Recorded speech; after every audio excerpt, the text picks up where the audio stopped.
মধ্যমগ্রামে MLA cup football ফাইনালে উপস্থিত ভারতীয় ক্রিকেট দলের প্রাক্তন অধিনায়ক সৌরভ গাঙ্গুলি।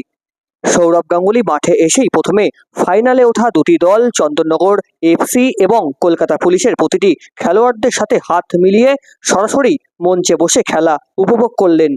মহারাজকে দেখতে এদিন মধ্যমগ্রাম বসুনগর মাঠে ভক্তদের ভিড় ছিল চোখে পড়ার মতন। মহারাজের ছবি মোবাইল বন্দি করা এবং কচিকাচাদের অটোগ্রাফ নেওয়ার লাইনের প্রাক্তন অধিনায়ক কিছুটা হাঁপিয়ে উঠেছিলেন। মধ্যমগ্রামের বিধায়ক তথা খাদ্যমন্ত্রী রথীন ঘোষের এই উদ্যোগ এবং ব্যবস্থাপনাকে স্বাগত জানান সৌরভ গাঙ্গুলি। আজ বিকেল 5টা নাগাদে সেই ছবি তুলে ধরলাম আমাদের ক্যামেরায়।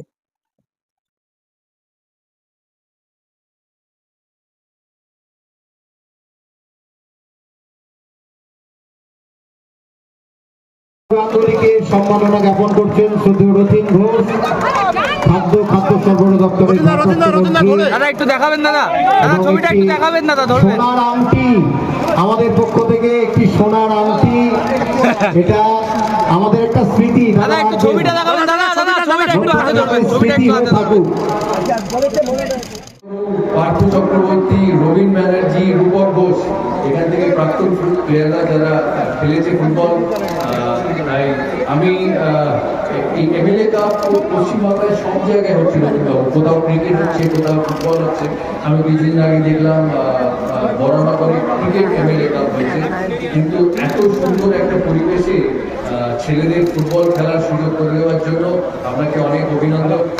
আমি প্রথমবার খেলা দেখলাম কলকাতা পুলিশ চন্দননগর ডিস্ট্রিক্টে। ফুটবল হচ্ছে বাঙালির প্রাণ। আমি ছোটবেলা থেকে, আমি ক্রিকেট ব্যাট ধরার আগে আমি মাঠে ঘুরে ফুটবল খেলেছি। আমি সেন্ট স্কুলে পড়তাম, এ ডিভিশন, সি ডিভিশন ফুটবল খেলেছি। তখন ওই ডিভিশন মতো হাইট অনুযায়ী, যে যত লম্বা সে তত হাইট অনুযায়ী ফুটবল খেলবে। তাই বাঙালির শ্রেষ্ঠ খেলা ফুটবল, এখানে আসতে পেরে খুব আনন্দিত। আর আমি রিকোয়েস্ট করবো এখানে যারা আছে মধ্যমগ্রামে, যারা বালুদা মধ্যমগ্রামের লোক, বালুদা ক্রিকেটের সঙ্গে যুক্ত, কিন্তু মধ্যমগ্রামে যারা আছেন রথীনবাবুর নেতৃত্বে ছেলে মেয়েদের খেলার সুযোগ করে দেবেন। এখন শুধু ছেলে নয়, এখন মেয়েদের খেলা, ক্রিকেট হোক ফুটবল হোক, অনেক এগিয়ে গেছে। তাই অনেক শুভেচ্ছা, অনেক ধন্যবাদ সবাই। ফুটবল দারুণ, এত ভালো সুযোগ, এত ভালো মাঠ, এত একদম জনবসতির মধ্যিখানে। দাদা বায়োপিক নিয়ে লাস্ট একটা